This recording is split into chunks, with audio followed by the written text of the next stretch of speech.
Hi, boys and girls. Miss Lehmann here. We are starting a new chapter book today.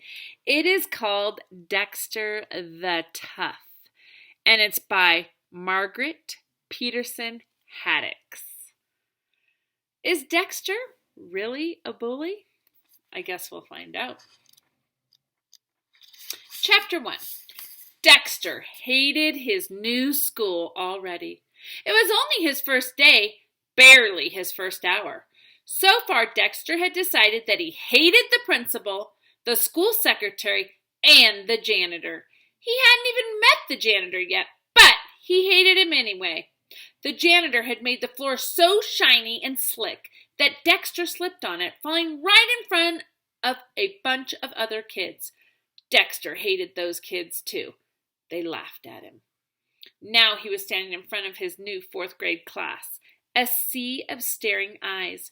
Dexter moved here from Cincinnati, his new teacher said. Dexter, would you like to tell us a little about yourself? No, Dexter said. The smile on the teacher's face didn't shrink at all. Well, that's quite all right, Dexter, she said in a fake cheerful voice. I know it can be kind of scary being new. Dexter wanted to say, oh, no, I'm not scared. Not me. But the teacher was already showing him to his desk. Her too wide smile stretched back almost to her ears. It's so wonderful that you've joined us today, Dexter, because we're starting on the most exciting writing project, she said as Dexter slipped into his seat. She was wearing huge star earrings that seemed to twinkle at the class. He could tell already she was going to be one of those sparkly, enthusiastic teachers. He hated that kind of teacher. Don't you all want to hear what the project is? The teacher asked. Yes, Miss Abbott, the whole class except Dexter chorused together. Disgusting. The other kids were going to be as sparkly and enthusiastic as the teacher. Great, the teacher said. We're going to be working on the same piece of writing every day for a month. We're going to pretend we're all professional writers, and that's how they work. They don't just write something and say, hooray, I'm done. Isn't this wonderful? They write a story and then they go back and they rewrite it and revise it and make it as good as possible. Some writers may rewrite the story dozens of times. What do you think of that? Dexter thought that professional writers must be pretty stupid. He wondered if he should add professional writers to the list of people he hated. We'll start out today just writing the first draft, the teacher said, still all twinkly and cheerful. Get out a piece of paper and tell me a story. It can be a true story or it can be made up. But her eyes seemed to meet Dexter's for a moment. I'd really like it if you could tell me a story that lets me know more about who you are. All the other kids started writing right away. Dexter sat frozen at his desk. Dexter, the teacher said, don't you have a pencil and paper? Staring down at his empty desktop, Dexter shook his head. No, he didn't have anything he needed.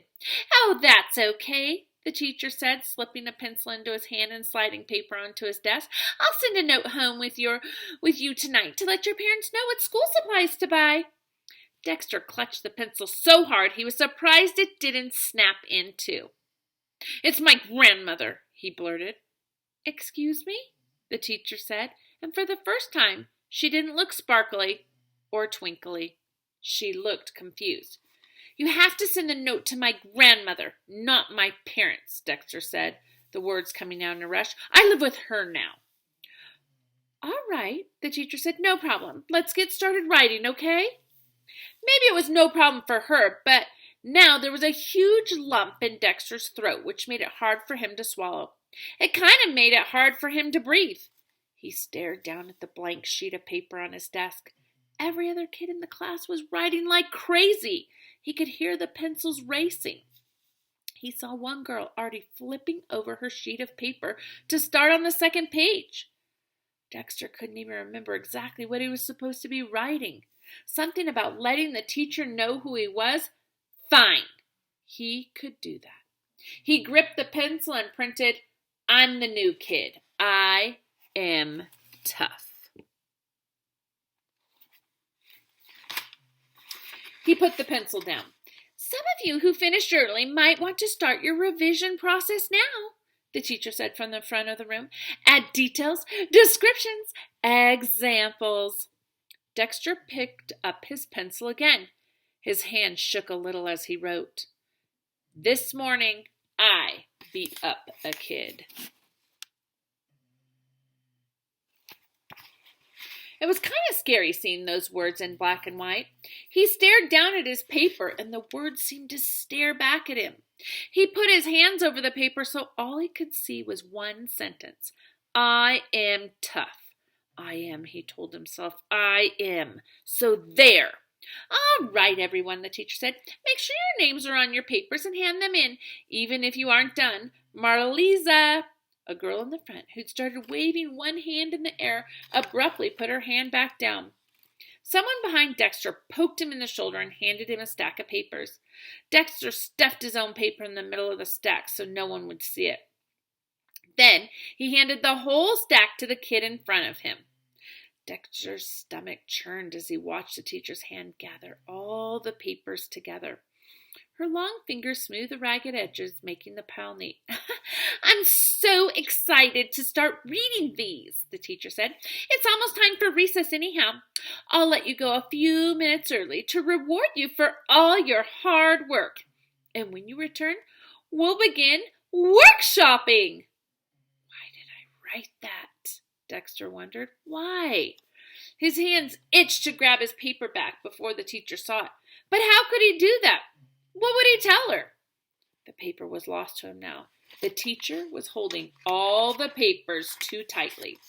He squared his shoulders. He tried to ignore the sick twisting in his stomach. "Who cares?" he told himself. He walked out of the room behind the other kids. He didn't let himself look back. And boys and girls, that's the end of chapter 1. Dexter the Tough. I hope you're enjoying it, and I wonder what's going to happen when we come back together for chapter 2.